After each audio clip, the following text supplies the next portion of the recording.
Welcome back. So, in the previous lecture, let us just recall we had defined the notion of a set.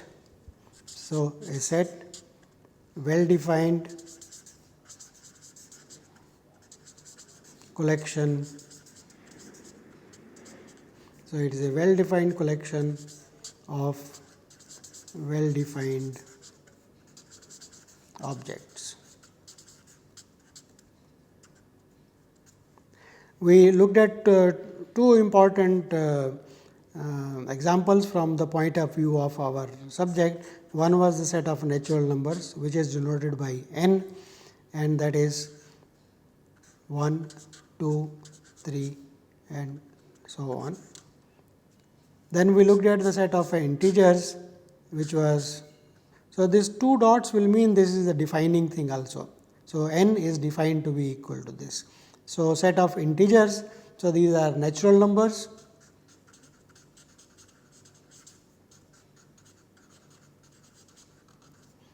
The set of integers is along with 0, plus minus 1, plus minus 2 and so on.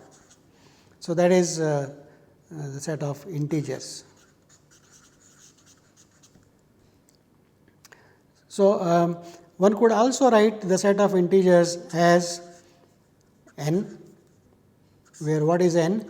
N is, or let us write it as plus minus n, where n is a natural number, or n could be equal to 0. This could be another way of writing the integers. But so this is what is called the explicit way of writing, and this is by a rule. So, let me give you another example of describing a set by the rule method. So, let us look at the set. So, let us write the set A to be equal to all natural numbers. So, let us write 2, 4, 6, 8 and 10. Let us look at this set. So, this is an explicit description of a set having elements 2, 4, 6, 8 and 10. So, let me look at this.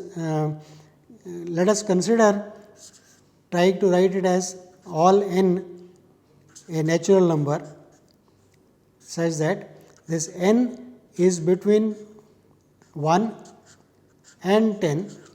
So, less than or equal to. So, this is a symbol which is used to indicate n is bigger than or equal to 1, or 1 is less than or equal to n is less than or equal to 10. Okay, is a natural number between 1 and 10, says that 2 divides n. So, let us look at this set. So, here I am picking up natural numbers by a rule.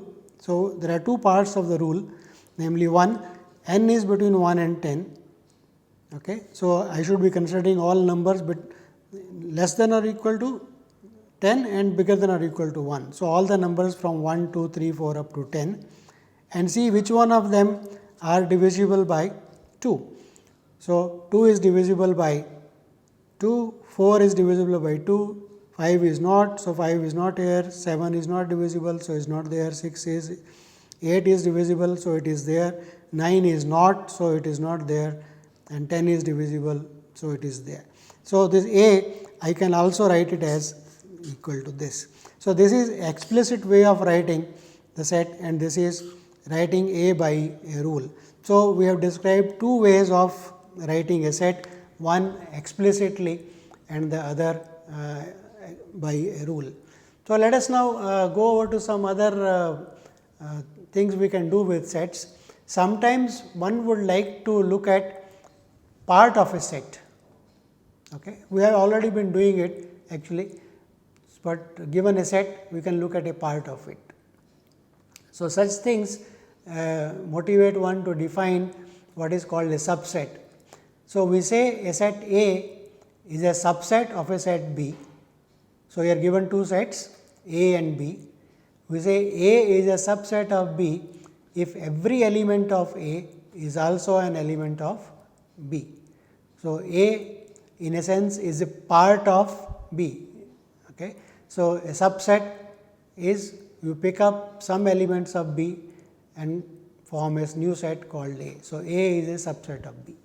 So, this is normally written as A with this symbol.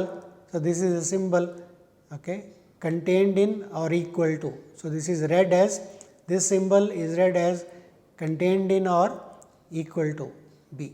So, A is inside or equal to B. A is a subset of B. The symbol means A is a subset of B or A is contained in.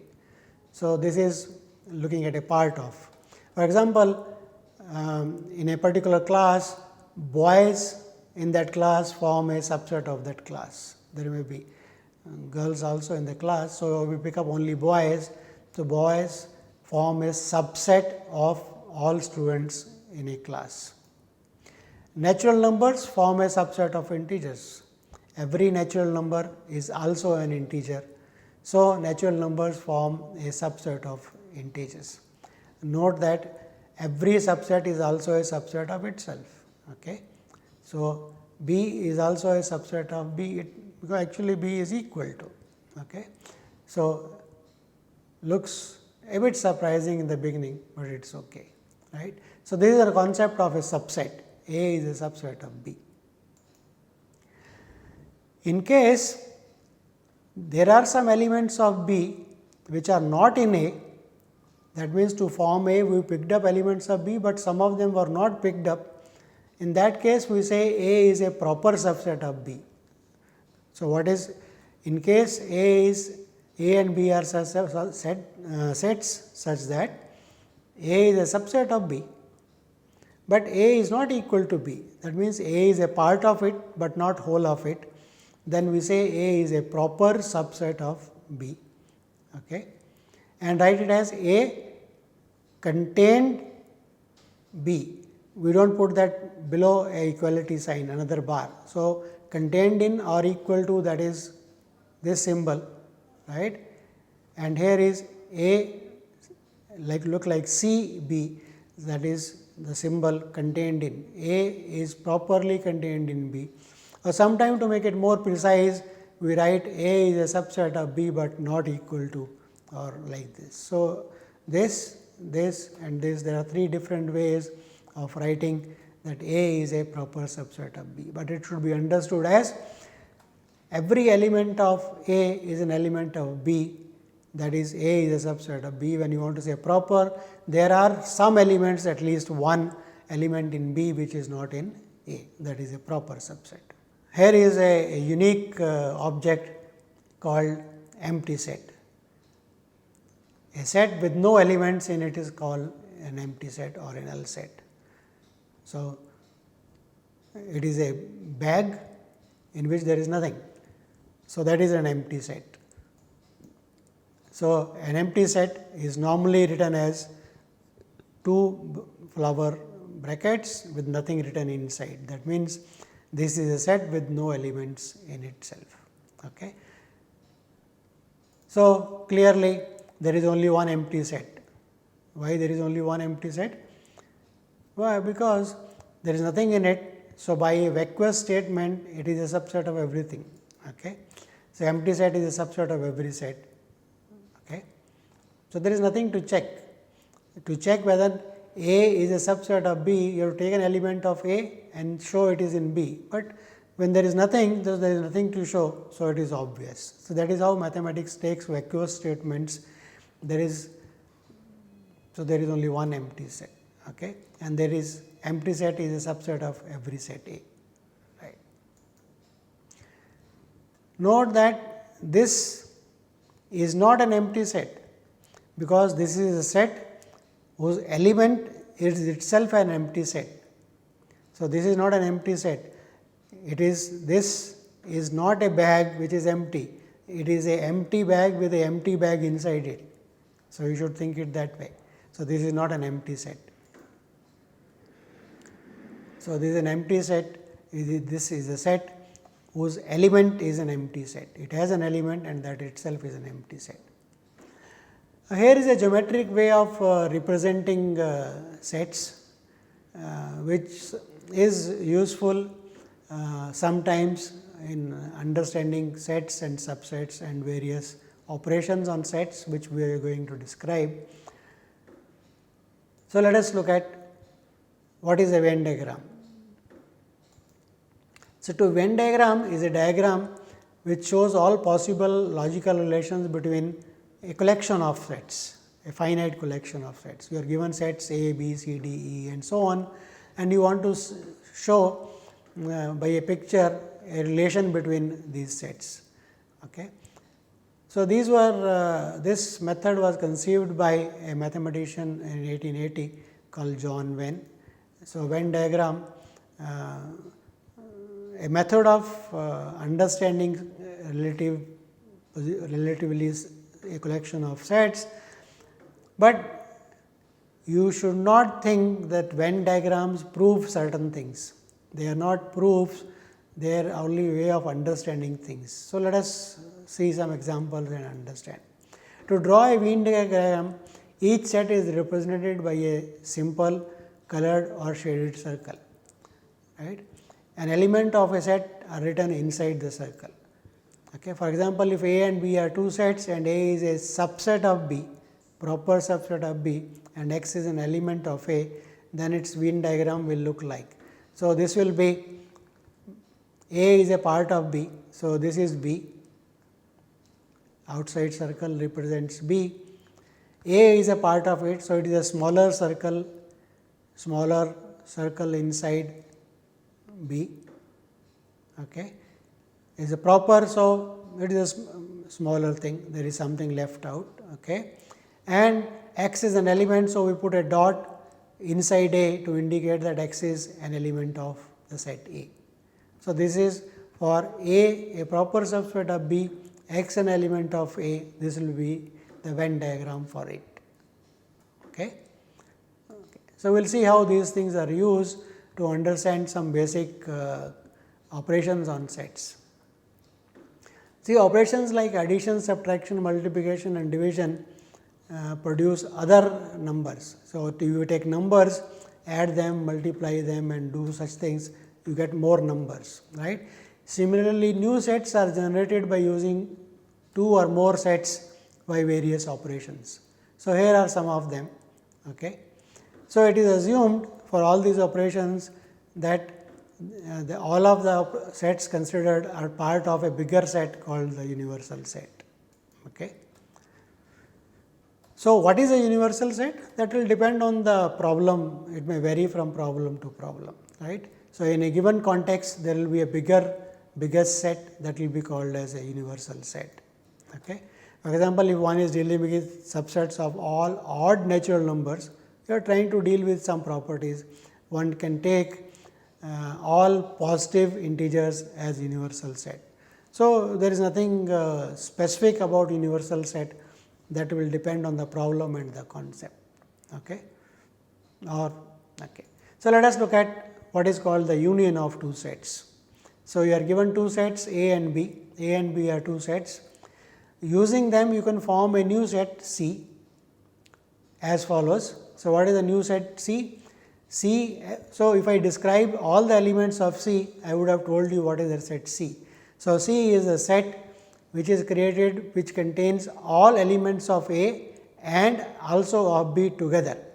So, take elements of A, take elements of B and put them together and form a new set, that is called the union of two sets, and it is written as A union B. This comes from the word union, up, A union B, and what are all elements of it? An object X belongs to A union B if X belongs to A or X belongs to B. It can belong to both, of course. So, pictorially, if this circle represents A and this circle represents B in the Venn diagram, then A union B will be the portion covered by both the circles together. So, that is A union B. For example, A is a set of cow, dog and horse, and B is the set of dog, ox and goat. Then what will be A union B? A union B will be all X, so that X is either a cow or a dog or a horse. Dog is already taken care of. Ox is not. So, x could be a ox or x could be a goat. So, what will be A union B? It is the collection of cow, dog, horse, ox and goat. So, that is A union B. All the elements of A and B put together and written in the flower brackets, you keeping those two things to that rule in mind that nothing should be repeated. So, that is A union B. Okay. Let us look at another example. Let us look at A to be the set of all x. X is a negative number. So, B, that x is a non-negative number. Okay. Then what is A union B? X is a negative number or it is a non-negative number. So, x is the union of both, that means either x is a negative number or a non-negative number. Do you think this is equal to z, the set of integers? I do not think so. There is a problem here. Why? Because negative numbers mean it is -1, -2, -3 and so on. Non-negative numbers mean, question comes, what is a number then? Are we looking at natural numbers? If you are looking at only natural numbers, then this union is set of integers. Removed from it, 0 is not part of it, because 0 is neither negative or is not neither non-negative. So, this union is not Z. What is it equal to? It is equal to plus -1, plus -2, plus -3 and so on. 0 is not part of it. Okay.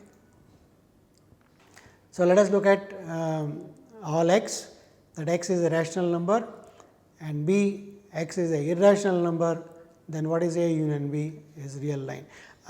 We have not really defined here what is a rational and irrational number. Probably we will come back to this example later on when we define real numbers. So, this is union. Difference of two sets. Given two sets A and B, B/A is a set obtained by removing from B those elements which are in A also. So, from B remove elements of A. So, that means this is a set of all elements x in B such that x is not in A. So, this is called the difference of two sets B and A. That does not mean, so this is from B you have removed A, difference of B, okay, difference of A from B, okay, because it should be clear B minus A means, see the English may cause you problem, this just means from B remove elements of A. Okay. So, this is B and that is A. This portion, a point here in between here is also in A, it is in B and also in A. So, we remove it. So, what is left? So, this red part is B minus A.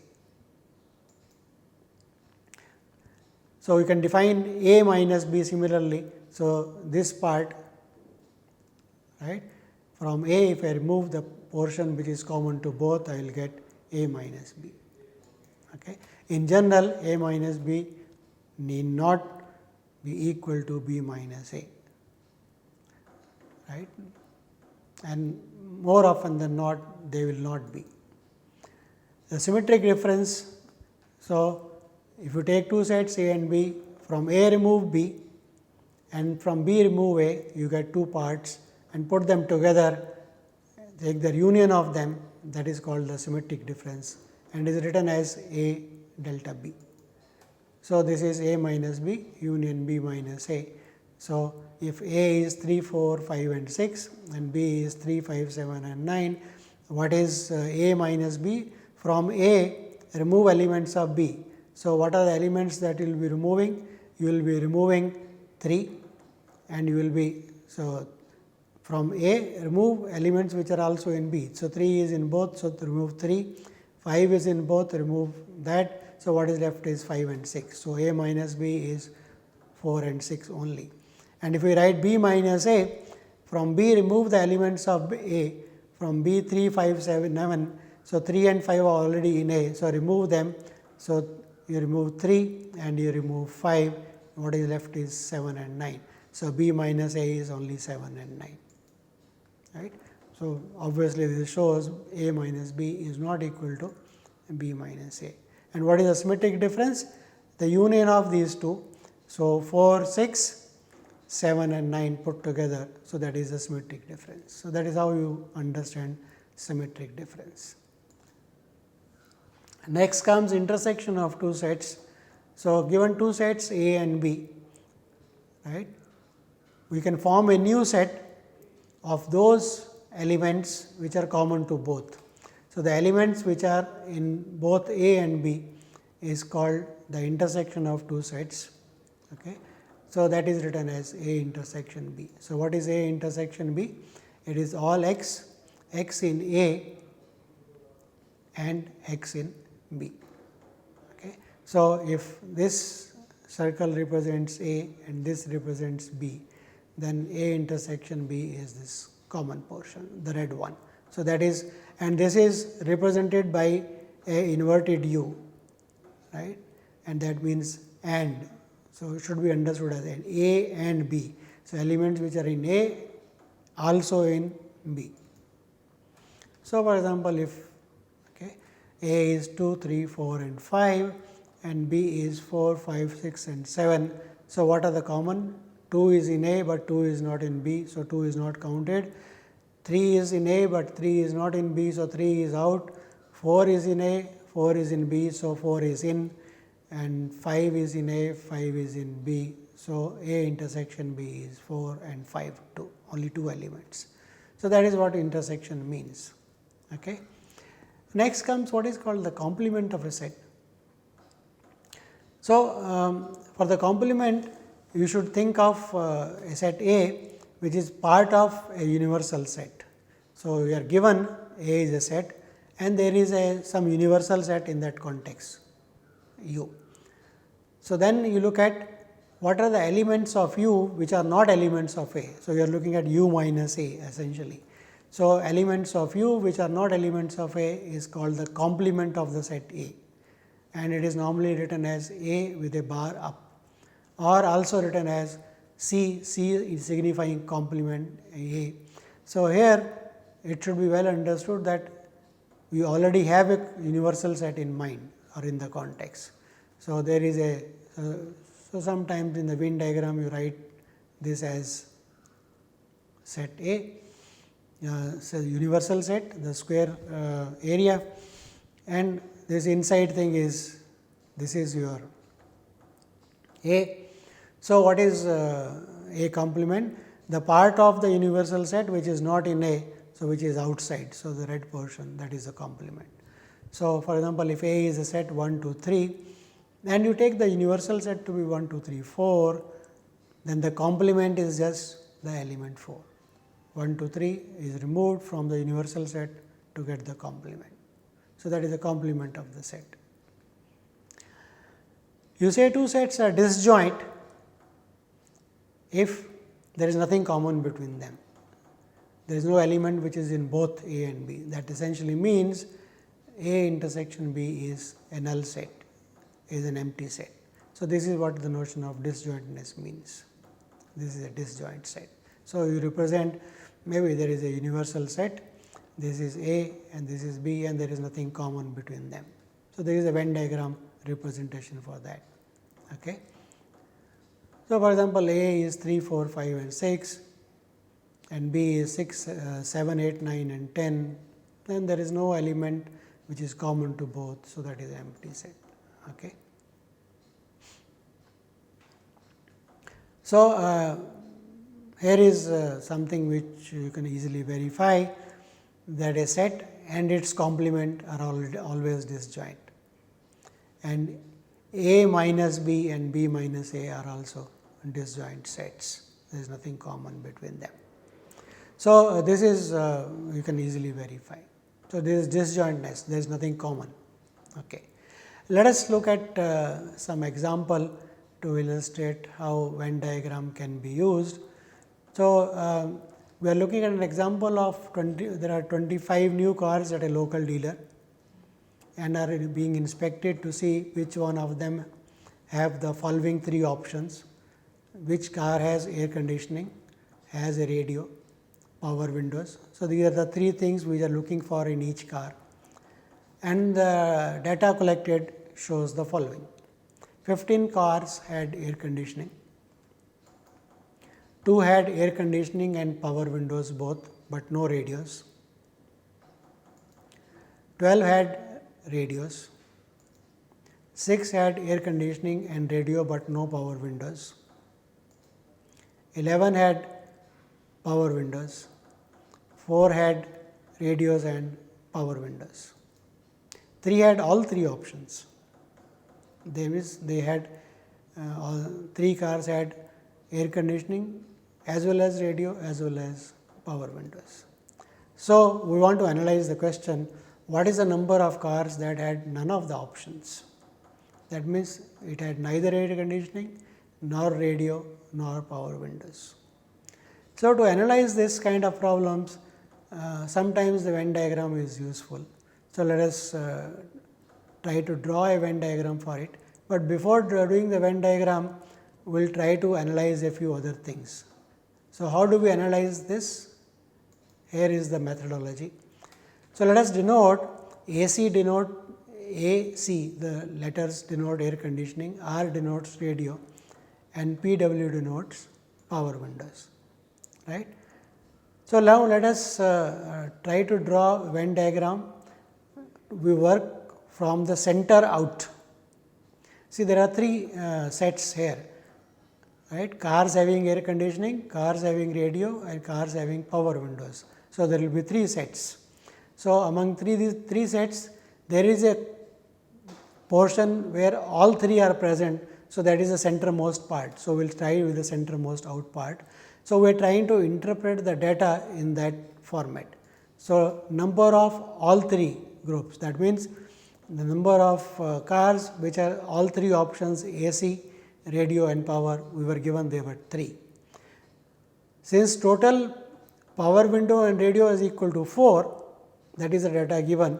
Okay. So, only power windows and radio, but no AC is equal to 4 minus 3, that is 1. Only AC and power windows is 2. So, only AC and radio is 6. Since total AC is 15, so AC but no power window and radio is 15 minus 3 minus 2 minus 6, and that is 4, right. So, this is being interpreted from the data. So, once you have obtained that, since total number of radios, cars with radios is 12, it gets only radio but no AC and power. So, 12 minus which have AC or power window, remove them, you get 2. So, since total power windows is 11, okay, so you get power window but no AC. So, from power window 11 remove AC and radio, so you get 5. So, now none will be total minus the sum of the above results. So, all these results are added and you get 2. So, to interpret this diagrammatically, here is the diagram. So, AC air conditioning and right, R is the radio, PW the power window, NU is 25. So, this is the universal set of all the cars. Innermost, okay, red ones are AC, radio ones are blue and green is the power window.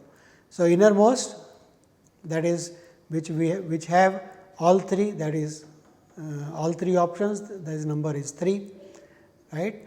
Those who have AC and radio both, that is 6, AC and power windows, that is 2, and power windows and radio, that is 1, okay, and all this put together remove and remaining is 2. So, that is the Venn diagram for the problem. So, that is how Venn diagram is used to understand and analyze the problems. So, I will stop here for today. What we have done is basically we have tried to analyze the operations on sets, right. We looked at the operations namely of subsets, what is the meaning of a subset, what is the meaning of union of two sets, what is the meaning of intersection of two sets, and then we looked at symmetric difference and how Venn diagram can be used relatively describe some sets. Okay. And caution that Venn diagram is only a way of understanding, is not exactly way of proving things. So, we will stop here today and continue next time. Thank you.